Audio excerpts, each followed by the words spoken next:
Asimze sinimukele simakhulu ukuhlala nathi lo mhla ekseni sina Xolani Maphalala lo marketing officer lo suka ka Arrow Feeds kusichazela kabanti nje ngenkampani yabo asikuvusele Xolani lo mhla ekseni. Thank you for coming through. Kube nje kokuqala nje sichazele ukuthi ning Arrow Feeds ni inkampani le focus kuphi nokuthi senibe khona in existence for iminyaka emingaki lapha eSwatini.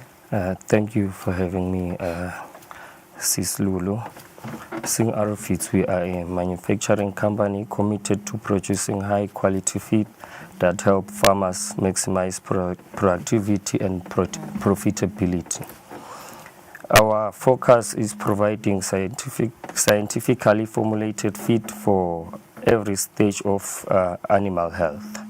The company has been around the industry for about 29 years now. Yeah, so ingaba nje umuntu lofuna ukusebenzisa ama services enu inimthembisa ini as Arrow Feeds, why ukuthi kumele ukuthi bakhethe nini? As Arrow Feeds, we provide quality feed which now we'll be having a Farmers Day on the 23rd. Stabe sibafundzisa, siyafundzisa, sinda quality feed, so that's that. Yeah. So ngimaphi nje mhlambe lesingathi ama challenges la khona kule sector lena poultry farming kuma nje sibutela nje umfuyi naye lo saqala ibusiness yakhe likhona nivele mhlambe idinginga noma ke ingcinamba letikhona nim advisor nim noma ke nimiluleka nithi nini ning Arrow Feeds? Tikhona tingcinamba sisilulu tingcinamba nje ukuthi kokucala kungaba ukuthi umfuyi indlela leka manager ngayo ilokhuza because sine stagnate ifeed le quality wena bese kuba indlela lo manager ngayo sine ke sing Arrow Feeds sifika succeed ngathi sikufundzise on how to manage your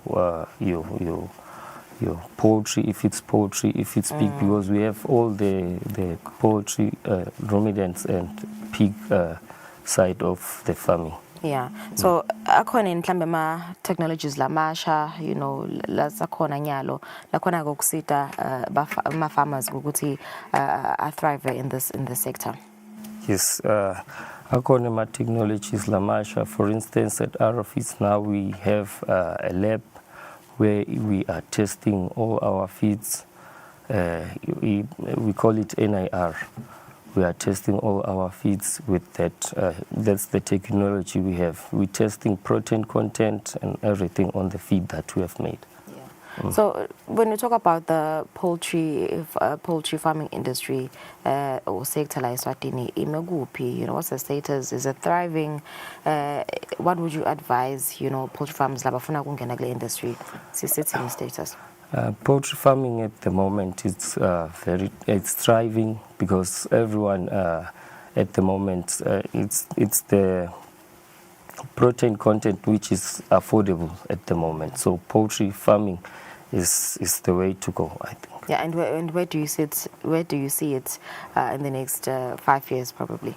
When I say go. It can be very fast. It's because even EADF is funding poultry farmers that are doing 500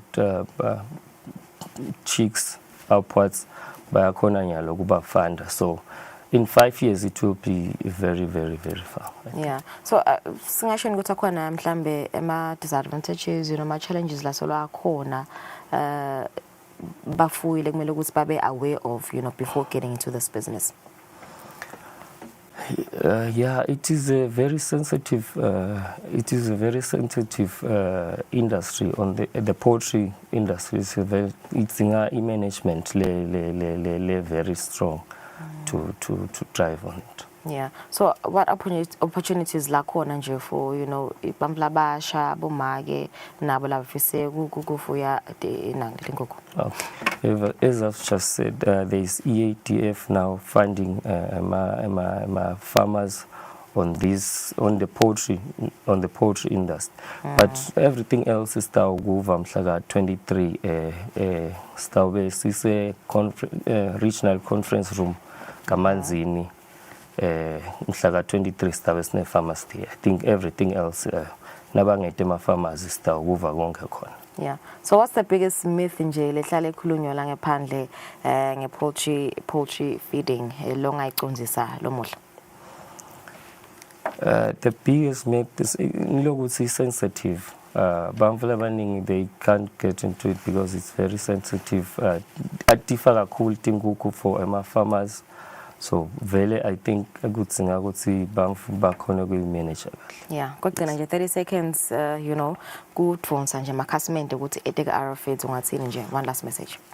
No, amakhasimende siyacela ukuthi eteka Arrowfeeds inkampani enyalo leseyikhona ukuthi i-teste kudla kwayo konke kudla kwa Arrowfeeds sekuyatestwa sekunemshini lomusha and we have a good lab now to test, but everything else batawukuva mhla lo 23 June stabe sikamanzini icala ngabo 9 ekseni up until 2.